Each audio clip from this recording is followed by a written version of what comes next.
Studio. Nous sommes avec Monsieur Jean-François Ayomon. Monsieur, bonjour. Bonjour Marie. Notre coach en développement personnel et Exactement. nous parlons de l'influence des couleurs De l'influence des couleurs. Alors, sur la personnalité. sur la personnalité. Les couleurs ont effectivement un impact, un effet sur notre personnalité, celle que nous avons, mais aussi sur la personnalité des autres en face de nous. Et il est important de savoir que lorsque vous entrez dans un magasin, vous êtes attiré tout de suite par une couleur particulière, que ce soit un vêtement, que ce soit dans un aménagement par rapport à tout ce que vous choisissez, par exemple comme meuble, etc. Il y a toujours une couleur dans laquelle on se sent le mieux. Il y a toujours une couleur qui nous repose. Il y a toujours une couleur qui nous rebute. Et tout cela veut dire bien évidemment que les couleurs vont avoir un rôle important sur l'humeur, sur la bonne ou la mauvaise humeur que nous pouvons avoir. Et de manière inconsciente, parfois, les couleurs que nous choisissons, en fait, vont dicter un peu, vont préméditer un peu ce que nous aurons à avoir comme réaction au cours d'une journée. Wow. Alors quand on parle de couleurs, moi je pense à beaucoup de choses. Par exemple, le vernis à ongles. Mm. Ma dernière manicure, j'ai trouvé bien de me faire les ongles en bleu. Mm. Ce qui n'est pas une couleur ordinaire. Donc ça veut dire que ça a une explication. Ça a une explication, mais en réalité, on dira que Mariem est le genre de personne bleue parce que votre couleur de prédilection pourrait être le bleu. Pourquoi?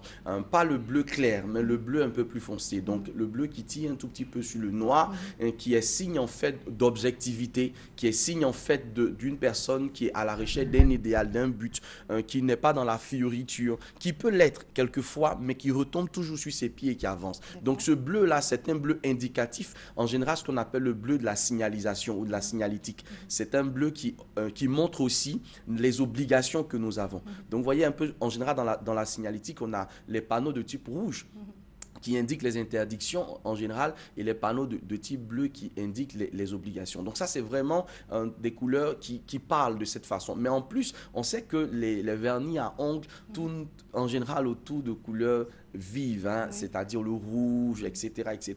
Mais à partir donc de couleurs qu'on choisit comme ça, qui apparemment sont inconscientes ou sont peut-être volontaires, il y a un désir d'exprimer quelque chose. Donc, rupture avec ce qui est habituel. Donc, en général, vous n'êtes pas le genre de personne qui aime faire ce que tout le monde fait parce qu'elle estime qu'on peut faire des choses différentes et puis les faire bien. Donc, voilà un tout petit peu comment on peut comprendre ces choses-là. On parle de manicure, on parle par exemple de veste, mais on peut parler également de voiture. De voiture. C'est vrai qu'on ne change pas de voiture tous les jours.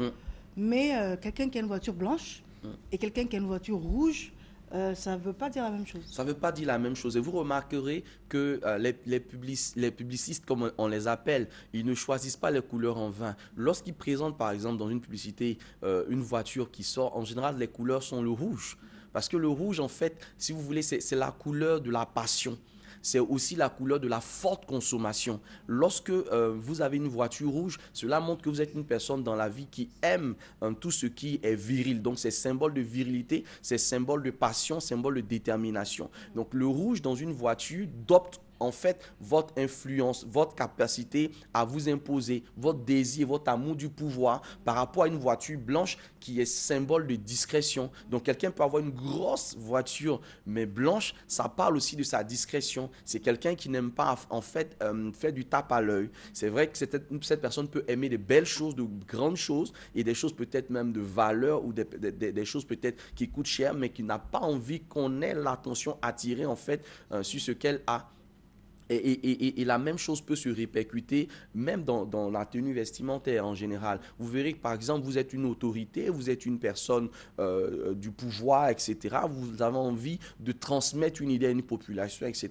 Il y a des couleurs de costumes, il y a des couleurs de cravate qu'il faut éviter de mettre si vous voulez vraiment que les gens entendent ce que vous avez envie de leur dire. Il y a des couleurs qu'il faut choisir. Par exemple, une veste bleue, une cravate bleue ou rouge, un peu centrée, concentrer l'attention réaction des personnes. En général, lorsque vous faites une présentation, par exemple, vous êtes dans une société, vous voulez présenter un projet, vous voulez présenter une idée, lancer un produit, par exemple, et vous amenez toute l'équipe autour de vous à comprendre ce que vous êtes en train de leur expliquer. Il faut aller beaucoup plus dans le bleu ciel, par exemple. Le bleu ciel, c'est la couleur de la modération. C'est la couleur, en fait, qui concentre et qui fédère autour d'un idéal. Et donc, toutes ces couleurs-là, en général, il faut les utiliser. Et quand on les connaît, le jeu, il est fait. Je prends une caricature. Là, vous êtes en blanc et vert. C'est peut-être madame qui a eu envie de faire un cadeau à son mari pour l'occasion de la Saint-Valentin, par exemple. D'accord. Alors, donc, d'abord, ce n'est pas vous qui avez choisi. D'accord. Et deuxièmement, vous avez envie de le mettre parce que ça représente beaucoup plus quelque chose d'affectif qu'autre chose. Tout à fait. Et vous découvrez, peut-être vous n'aimiez pas particulièrement le vert, mais vous réalisez que bon, finalement, pourquoi pas. Alors, est-ce que ça peut donner des indications sur vous? Et effectivement, pourquoi? Parce que en fait, dans notre cerveau, chaque couleur a une interaction avec le type de personne que nous sommes. Et c'est important ce que vous êtes en train de dire parce qu'il y a une différence notoire à faire entre la couleur préférée et la couleur idéale. La couleur préférée, c'est celle que vous aimez, c'est celle à laquelle vous êtes habitué et qui vous permet vraiment d'exprimer quelque chose tout de suite. Mais la couleur idéale, en fait, c'est la couleur qui vous va. C'est la couleur qui exprime ce que vous êtes intrinsèquement à l'intérieur de vous-même.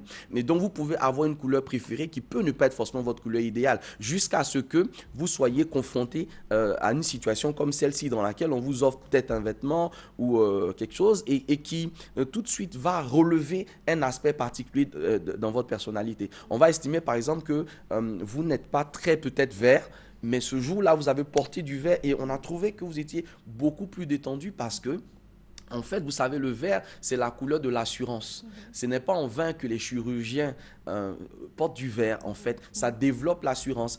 En face d'une personne, quand vous êtes en vert, vous annihilez, en fait, tout ce qui est inquiétude et angoisse dans le cœur de cette personne. C'est la couleur aussi de la prédisposition à l'écoute. Donc, le blanc également, de son côté, les médecins, on les voit généralement en blanc, c'est la couleur de l'écoute, en fait. Donc, c'est la couleur de l'écoute, la couleur de la lumière. Et donc, toutes ces couleurs mixées ensemble peuvent traduire aussi une idée de volonté de faire plaisir, de volonté d'être à l'écoute de l'autre. Donc ça, c'est important aussi qu'on puisse remarquer que la couleur que nous aimons peut ne pas être forcément celle que les autres apprécieraient le mieux chez nous. Et donc, quelqu'un peut m'offrir, par exemple, une couleur qui correspond peut-être à elle, à sa façon de me percevoir, parce que derrière chaque perception de personne, il y a une couleur associée. Par exemple, lorsque vous pensez, je vous donne peut-être de me dire le nom d'une personne et de me dire une couleur qui est rattachée au nom que vous venez de dire, vous allez voir que vous allez trouver une couleur tout de suite qui se rapporte à la personne parce qu'en fait, le cerveau fonctionne de cette façon. Peut-être parce que la première fois que vous avez vu la personne, c'était dans cette couleur que vous l'avez vue ou c'était peut-être par rapport à une atmosphère particulière qui entourait la vie de cette personne. Et donc, nous exprimons volontairement ou involontairement quelque chose à travers les couleurs que nous portons. Et c'est pourquoi, donc, en art de vie, nous disons, il est mieux que vous puissiez être conscient du message que vous véhiculez à travers la couleur que vous portez. Maintenant, il y a une autre orientation qui est la mode, la tendance. Nous Exactement. avons par exemple M. Reda Fawaz qui vient sur les plateaux de Matin Bonheur et puis qui peut nous dire la tendance cette année pour les robes de mariée, pour la décoration, pour ceci, pour cela. Donc, on a envie d'être fashion, on a envie également d'être à la mode.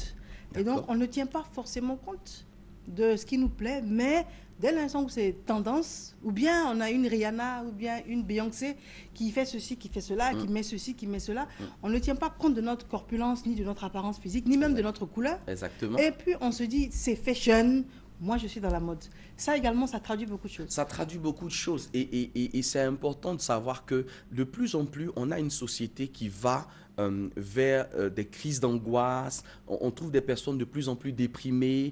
On trouve des personnes de moins en moins assurantes et qui gagnent de l'assurance en elles-mêmes. En fait, une partie s'explique par ce suivisme entre guillemets de la mode. Parce que je peux, par exemple, m'inscrire dans une logique de mode. Mais si la couleur dans laquelle je me mets ne va pas, parce qu'il y a des vibrations que nous développons consciemment ou inconsciemment à l'intérieur de nous. Et par rapport à notre taux vibratoire, par exemple, si les couleurs couleurs que nous associons à notre personnalité ne correspondent pas au taux vibratoire que nous avons, tout de suite, ça peut créer une angoisse. Vous savez, il y a des personnes, par exemple, qui ne supportent pas la vue du noir ou qui ne supportent pas de porter le noir, tandis que certaines autres personnes, les gothiques, par exemple, vont aimer exagérément tout ce qui tourne autour du noir, tout ce qui est sombre, etc.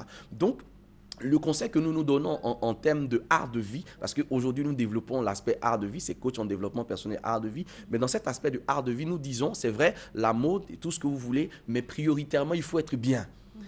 Il faut privilégier votre bien-être, votre mieux-être d'abord. Parce que si vous suivez par exemple un effet de mode, et on l'a constaté il y a quelques années, toutes les façades pratiquement des maisons, des villas, etc., c'était de l'orangé ou du rouge. Mais en fait, ce sont des couleurs à éviter parce que quand vous avez ce type de couleur, vous développez en fait tout ce qui est réaction violente et tout ce qui est désir de combativité. Maintenant, imaginez que vous soyez dans une maison dans laquelle tout est rouge. Oui, là, Les murs, etc. D'accord. Nous privilégions par exemple que ce soit une façade de la maison, du salon, etc. Donc il y a des couleurs comme ça qui ne vont pas à tout le monde et qui peuvent créer des problèmes autour de nous sans que nous le sachions. Très bien. 2 questions pour le public. Vous allez y répondre tout à l'heure. Nous avons une page de publicité. Alors, quand on impose des couleurs à un nouveau-né, on a décidé que c'est rose, ou bien c'est bleu, ou bien c'est jaune, ou bien c'est vert anis. D'abord, quelle influence ça peut avoir sur l'enfant? Il n'aime peut-être pas. Hein? Et deuxièmement, vous avez des villes où on oblige les habitants à avoir des couleurs. Par exemple, en Tunisie, vous avez un quartier noir, blanc et bleu. Par exemple, on ne demande pas l'avis de l'habitant, mais c'est noir, c'est bleu et blanc. Alors ça aussi, quelle influence cela peut avoir sur le quotidien des personnes? Mais pour répondre à cette question, notre page de publicité et puis notre coach va nous répondre tout à l'heure.